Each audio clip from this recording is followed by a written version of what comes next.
আপনি বাসনগুলো মাজেননি কেন? বাসনগুলো এরকম পড়ে রয়েছে। কখন থেকে বলে গেছি যে এগুলো কাজটা করার জন্য, আপনি না বসে রয়েছেন কেন? আপনাকে তো মুদি দোকান থেকে জিনিসগুলো আনতে বলেছি। একটা কাজ আপনাদের দ্বারা হয় না, সব কাজ খালি আমাকেই। ও তুমি এসে গেছো? ঠিক আছে তুমি বসো, আমি তোমার জন্য একটা জল নিয়ে আসছি। মা, বাবা, আপনারা কিছু খাবেন? আমি একটু কিছু বানিয়ে দিই। আপনাদের শরীর ঠিক আছে তো?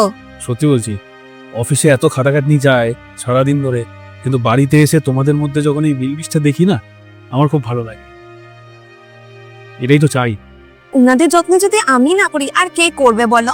আর উনারা আমার নিজের বাবা মার মতো। দাও একটু চা করে দাও। আর বাবা মাকে চা করে দিয়েছো তো? হ্যাঁ, ওনাদের খাওয়া হয়ে গেছে। আচ্ছা ঠিক আছে।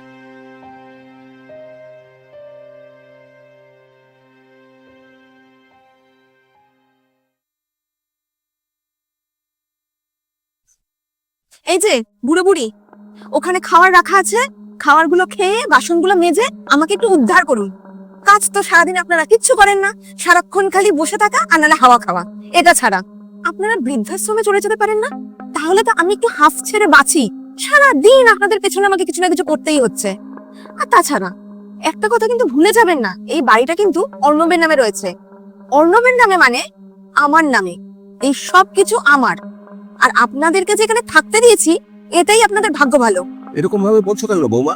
বাবু যদি জানতে পারে তাহলে কি হবে জানো তো? মানে আপনারা কি এখন আমাকে ভয় দেখাচ্ছেন? আপনাদের বাবু কোনোদিন জানতে পারবে না। আর যদি ও কোনোদিন জানতে পারে, তাহলে সেদিন আপনাদের এই বাড়িতে শেষ দিন হবে। তুমি কিভাবে কথা বলছো?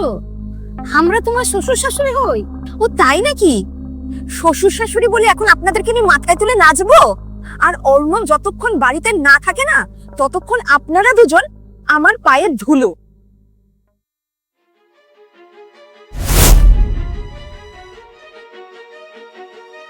অর্ণব, তুমি কখন এলে?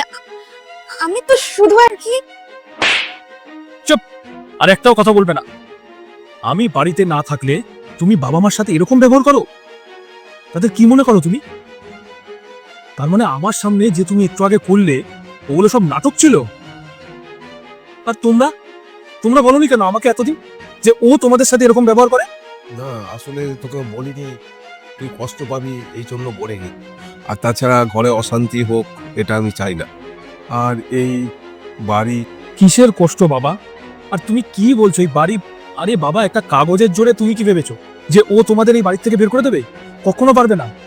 আরে যদি বাড়ির থেকে কাউকে বেরাতে হয় তাহলে ও বেরাবে, তোমরা নয়। আমাকে আমাকে ক্ষমা করে দাও। ক্ষমা? তোমাকে ক্ষমা করব? তোমার মতন মহিলাকে কোনোদিনও ক্ষমা করব না। তোমার এই অপমান, তোমার এই অত্যাচার, এর কোনো ক্ষমা নেই। তোমার মতন মেয়েকে আমার জীবনে কোনো প্রয়োজন নেই, যে কিনা টাকার লোভে, ক্ষমতার অহংকারে নিজের শ্বশুর শাশুড়ির সাথে এরকম ব্যবহার করতে পারে। তোমারও একজন ভাই আছে না? তারও তো বিয়ে হবে। ভুলে গেলে তার বউ যদি তোমার বাবা মায়ের সাথে এরকম ব্যবহার করে? আজকে তুমি যেটা করছো সেটাই তুমি আবার ফিরে পাবে, এটা কিন্তু মনে রেখো। যাও, এক্ষুনি বেরিয়ে যাও আমার বাড়ি থেকে। বাবা, ওকে বাড়ি থেকে বের করে দিস না। তুই একবার ওকে একটু সুযোগ দে। না মা, এই সব মহিলাকে কোনো সুযোগ দেওয়া চলবে না। ও আবার এরকম করবে। অনু প্লিজ, তুমি এরকম ভাবে বলো না। আমি বাড়ি থেকে বেরোলে কোথায় যাব? এরকম ভাবে বের করে দিও না প্লিজ। প্লিজ অনু। বাবু, আমার কথা শোন, এইবারের মতো ওকে ক্ষমা করে দে। ও নিজের ভুল বুঝতে পেরেছে। আমি তোমাকে কথা দিচ্ছি, আমি এরকম আর করব না। সত্যি বলছি।